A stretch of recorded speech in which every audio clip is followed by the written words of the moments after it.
Pride and Prejudice, written by Jane Austen. Chapter 6. The ladies of Longbourn soon waited on those of Netherfield. The visit was returned in due form. Miss Bennet's pleasing manners grew on the goodwill of Mrs. Hurst and Miss Bingley, and though the mother was found to be intolerable, and the younger sisters not worth speaking to, a wish of being better acquainted with them was expressed towards the two eldest. By Jane, this attention was received with the greatest pleasure, but Elizabeth still saw superciliousness in their treatment of everybody, hardly excepting even her sister, and could not like them, though their kindness to Jane, such as it was, had a value, as arising, in all probability, from the influence of their brother's admiration. It was generally evident, whenever they met, that he did admire her, and to her it was equally evident that Jane was yielding to the preference which she had begun to entertain for him from the first, and was in a way to be very much in love. But she considered with pleasure that it was not likely to be discovered by the world in general, since Jane united with great strength of feeling, a composure of temper, and an uniform cheerfulness of manner, which would guard her from the suspicions of the impertinent. She mentioned this to her friend Miss Lucas. "It may, perhaps, be pleasant," replied Charlotte, "to be able to impose on the public in such a case, but it is sometimes a disadvantage to be so very guarded.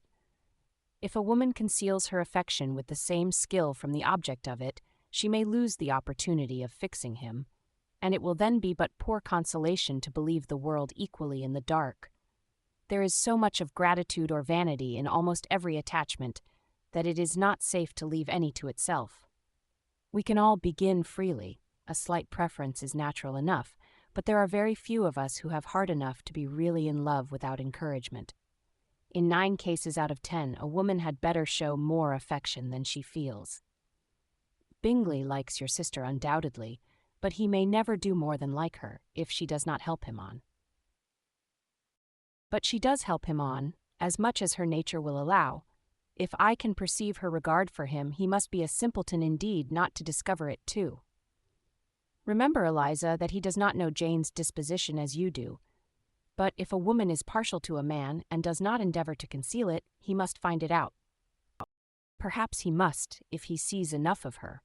But though Bingley and Jane meet tolerably often, it is never for many hours together, and as they always see each other in large mixed parties, it is impossible that every moment should be employed in conversing together. Jane should therefore make the most of every half-hour in which she can command his attention. When she is secure of him, there will be leisure for falling in love as much as she chooses. "Your plan is a good one," replied Elizabeth, "where nothing is in question but the desire of being well married. And if I were determined to get a rich husband, or any husband, I dare say I should adopt it. But these are not Jane's feelings. She is not acting by design. As yet she cannot even be certain of the degree of her own regard, nor of its reasonableness. She has known him only a fortnight. She danced 4 dances with him at Meryton. She saw him one morning at his own house, and has since dined in company with him 4 times. This is not quite enough to make her understand his character." "Not as you represent it. Had she merely dined with him, she might only have discovered whether he had a good appetite, but you must remember that 4 evenings have been also spent together, and 4 evenings may do a great deal. Yes, these 4 evenings have enabled them to ascertain that they both like vingt better than commerce, but with respect to any other leading characteristic, I do not imagine that much has been unfolded." "Well," said Charlotte, "I wish Jane success with all my heart, and if she were married to him tomorrow, I should think she had as good a chance of happiness as if she were to be studying his character for a 12-month. Happiness in marriage is entirely a matter of chance. If the dispositions of the parties are ever so well known to each other, or ever so similar beforehand, it does not advance their felicity in the least. They always continue to grow sufficiently, unlike afterwards to have their share of vexation, and it is better to know as little as possible of the defects of the person with whom you are to pass your life." "You make me laugh, Charlotte, but it is not sound. You know it is not sound, and that you would never act in this way yourself." Occupied in observing Mr. Bingley's attention to her sister, Elizabeth was far from suspecting that she was herself becoming an object of some interest in the eyes of his friend. Mr. Darcy had at first scarcely allowed her to be pretty. He had looked at her without admiration at the ball, and when they next met, he looked at her only to criticize. But no sooner had he made it clear to himself and his friends that she had hardly a good feature in her face than he began to find it was rendered uncommonly intelligent by the beautiful expression of her dark eyes. To this discovery succeeded some others equally mortifying. Though he had detected with a critical eye more than one failure of perfect symmetry in her form, he was forced to acknowledge her figure to be light and pleasing, and in spite of his asserting that her manners were not those of the fashionable world, he was caught by their easy playfulness. Of this she was perfectly unaware. To her he was only the man who made himself agreeable nowhere, and who had not thought her handsome enough to dance with. He began to wish to know more of her, and as a step towards conversing with her himself, attended to her conversation with others. His doing so drew her notice. It was at Sir William Lucas's, where a large party were assembled. "What does Mr. Darcy mean," said she to Charlotte, "by listening to my conversation with Colonel Forster? That is a question which Mr. Darcy only can answer. But if he does it any more, I shall certainly let him know that I see what he is about. He has a very satirical eye, and if I do not begin by being impertinent myself, I shall soon grow afraid of him." On his approaching them soon afterwards, though without seeming to have any intention of speaking, Miss Lucas defied her friend to mention such a subject to him, which immediately provoking Elizabeth to do it, she turned to him and said, "Did not you think, Mr. Darcy, that I expressed myself uncommonly well just now, when I was teasing Colonel Forster to give us a ball at Meryton? With great energy, but it is a subject which always makes a lady energetic." "You are severe on us. It will be her turn soon to be teased," said Miss Lucas. "I am going to open the instrument, Eliza, and you know what follows. You are a very strange creature by way of a friend, always wanting me to play and sing before anybody and everybody. If my vanity had taken a musical turn, you would have been invaluable, but as it is, I would really rather not sit down before those who must be in the habit of hearing the very best performers." On Miss Lucas's persevering, however, she added, "Very well. If it must be so, it must." And gravely glancing at Mr. Darcy, "There is a very fine old saying, which everybody here is of course familiar with, 'Keep your breath to cool your porridge,' and I shall keep mine to swell my song." Her performance was pleasing, though by no means capital. After a song or two, and before she could reply to the entreaties of several that she would sing again, she was eagerly succeeded at the instrument by her sister Mary, who, having, in consequence of being the only plain one in the family, worked hard for knowledge and accomplishments, was always impatient for display. Mary had neither genius nor taste, and though vanity had given her application, it had given her likewise a pedantic air and conceited manner, which would have injured a higher degree of excellence than she had reached. Elizabeth, easy and unaffected, had been listened to with much more pleasure, though not playing half so well, and Mary, at the end of a long concerto, was glad to purchase praise and gratitude by Scotch and Irish airs, at the request of her younger sisters, who with some of the Lucases and 2 or 3 officers joined eagerly in dancing at one end of the room.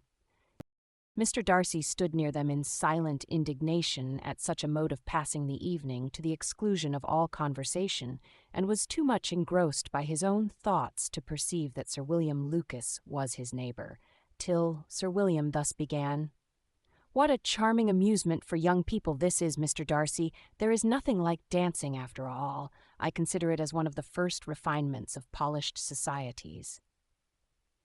"Certainly, sir, and it has the advantage also of being in vogue amongst the less polished societies of the world. Every savage can dance." Sir William only smiled. "Your friend performs delightfully," he continued, after a pause, on seeing Bingley join the group, "and I doubt not that you are an adept in the science yourself, Mr. Darcy."